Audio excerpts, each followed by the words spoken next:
Thank you for your testimony. Members, any questions? Thank you very much. Sir, introduce yourself and proceed. Welcome. Madam Chair, members of the committee, my name is Rusty Brown. I am Vice President of RWP Labor, a positive employee labor relations firm, and I support the passing of SB 13.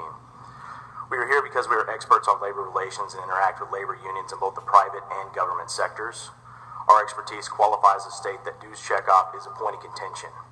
Many employers in the private sector object to collecting dues from employees for several reasons, but notably not wanting to be responsible for penalties assessed on employees by not being in good standing, as stated in most union constitutions, including AFSCME and SEIU.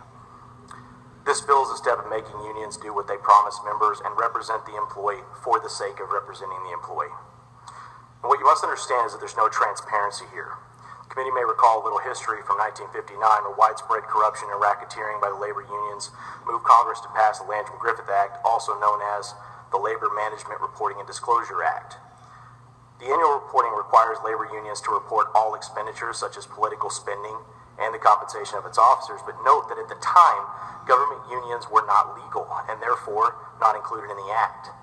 This loophole is not lost on the unions. In fact, they use this exclusion to circumvent transparency laws and fund worker centers and other non-government organizations that their members and prospective members would likely not approve. This money is then further sheltered by these organizations' nonprofit status. From there, these groups manufacture data for the unions and present it as non-biased fact to expand the union's agenda. Large labor unions have a long history of corruption and employ what would be illegal tactics if not for their exemption from antitrust laws. And should the state of Texas not pass SB 13 and continue to collect union dues, it would be directly contributing to these questionable activities and would stand in contrast to the Texas voters' and taxpayers' wishes per the 2015 Republican ballot. Thank you. Thank you very much, members. Any questions? All right.